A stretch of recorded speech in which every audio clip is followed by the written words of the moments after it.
आज हम अध्ययन करेंगे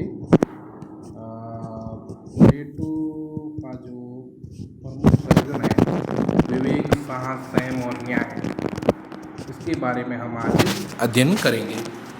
तो क्या है ये, इसके बारे में आज 3 विषय हम अध्ययन करेंगे।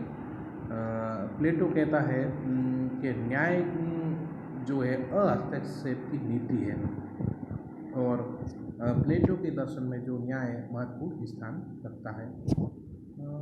प्लेटो का जो न्याय है भारतीय दर्शन में स्वधर्म की अवधारणा तथा ब्रेडले के सिद्धांत मेरा स्थान और उसके कर्तव्य से भी समानता रहता है। प्लेटो कहता है कि समाज में रहकर अपने लिए नियत कर्तव्यों का समुचित रूप से पालन करना तथा दूसरे के कार्यों में हस्तक्षेप न करना ही न्याय कहलाता है। प्लेटो न्याय को 2 भागों में विभाजित करते हैं।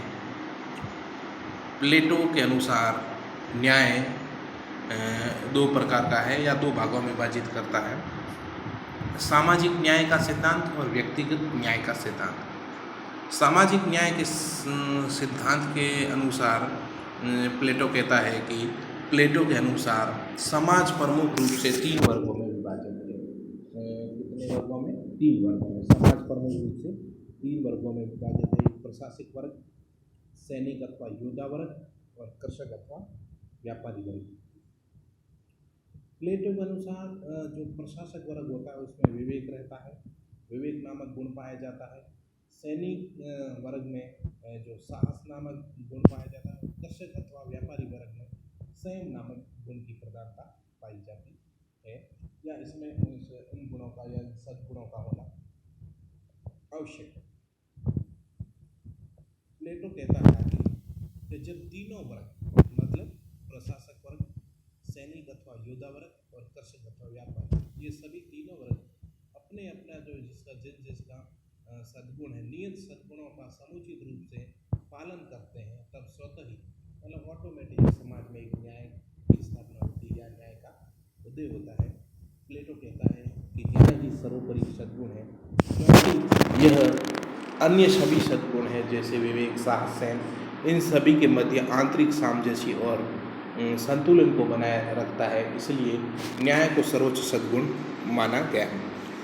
आगे कहता है प्लेटो के परिणाम स्वरूप समाज में संतुलन और व्यवस्था स्थापित रहती है। प्लेटो की उक्त अवधारणा सामाजिक न्याय का सिद्धांत कहलाती है। आगे प्लेटो बात करता है व्यक्तिगत न्याय के सिद्धांत के बारे में। प्लेटो ह्यूमन साइकी या मानवीय आत्मा को प्रमुख रूप से 3 भागों में विभाजित करते हैं। ह्यूमन साइकी को प्रमुख रूप से शुरू में उन्हें आत्मा का डिवाइडेशन किया है, जीवात्मा और परमात्मा का। फिर जीवात्मा का जो डिवाइडेशन और किया है उन्होंने बौद्धिक और अबौद्धिक, अबौद्धिक का उन्होंने और डिवाइडेशन किया है भावनात्मक और वासनात्मक। इस प्रकार प्लेटो मानवीय आत्मा के 3 प्रभाग मानता है, बौद्धिक प्रभाग, भावनात्मक प्रभाग और वासनात्मक प्रभाग। बौद्धिक प्रभाग को प्लेटो इस मानवीय आत्मा इसे बौद्धिक प्रभाव को प्लेटो मानवीय आत्मा का सर्वोच्च भाग स्वीकार करता है। प्लेटो कहता है कि इसमें विवेक नामक सद्गुण की प्रधानता पाई जाती है। बौद्धिक प्रभाग में विवेक नामक सद्गुण की प्रधानता पाई जाती है और इसके समस्त कार्य चयनात्मक होते हैं, सभी कार्य इसके चयनात्मक होते हैं। प्लेटो के दर्शन में बौद्धिक प्रभाग को सर्वाधिक महत्व दिया गया है। बौद्धिक प्रभाग को प्लेटो सबसे ज़्यादा या सर्वाधिक महत्व देता है। दूसरा जो प्रभाव है भावनात्मक प्रभाव, प्लेटो इस प्रभाग में साहस नामक सद्गुण का होना मानते हैं और कहते हैं इसमें सद्गुण, साहस नामक सद्गुण का होना जरूरी है। भावनात्मक प्रभाग के अंतर्गत प्लेटो कहता है अपनी बात को सही स्थान पर और सही रूप में प्रस्तुत करने की क्षमता साहस नामक सद्गुण है। तीसरा जो प्रभाग है वासनात्मक प्रभाग, प्लेटो के अनुसार इस प्रभाग में संयम नामक सद्गुण का होना अनिवार्य है, अन्यथा मानव जीवन पशुवत बनकर। अगर हम वासनात्मक प्रभाव में संयम नामक बहुत जरूरी, नहीं तो क्या होगा कि हमारा जीवन पशु के समान बन जाएगा। चूँकि प्लेटो बौद्धिक प्रभाग को सर्वाधिक महत्व प्रदान करते हैं। अतः वह मानवीय आत्मा के भावनात्मक और वासनात्मक जो प्रवाह है उसको बुद्धि के नियंत्रण में स्वीकार करते हैं। आगे प्लेटो कहता है कि प्लेटो के अगर हम बात करें तो प्लेटो के दर्शन में जो न्याय है वो नैतिक है, कानूनी नहीं। साधारणतः हम न्याय की बात देखते हैं तो ये कि न्याय के कानून है, लेकिन प्लेटो के दर्शन में ये नैतिक है।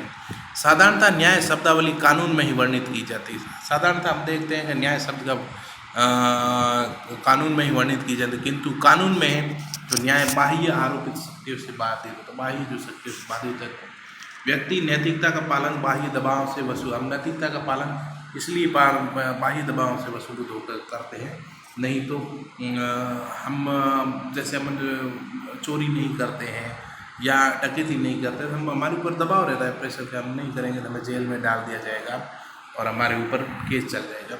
लेकिन प्लेटो के दर्शन इस प्रकार नहीं है।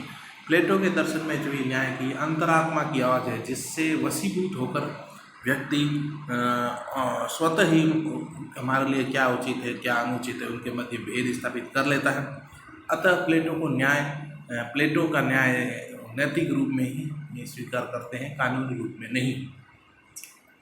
प्लेटो के समान अरस्तु न्याय की अवधारणा को समान वेतन प्रणाली के अर्थ में स्वीकार करते हैं। अरस्तु प्लेटो के समान ही क्या न्याय की अवधारणा को समान। इस प्रकार हम जब बात करते हैं प्लेटो के जो प्रमुख सद्गुणों की विवेक, साहस, संयम और न्याय, तो यही बात है कि वो 3 वर्ग मानता है। और जब तीनों वर्ग प्रशासक है, सैनिक अथवा योद्धा वर्ग है, कर्षक है, ये सभी अपने अपने कार्यों में अपने कार्यों का पालन करते हैं तभी न्याय की उत्पत्ति वो होती है। तो इस प्रकार ये अपने प्रमुख सद्गुणों की बात करता है। धन्यवाद।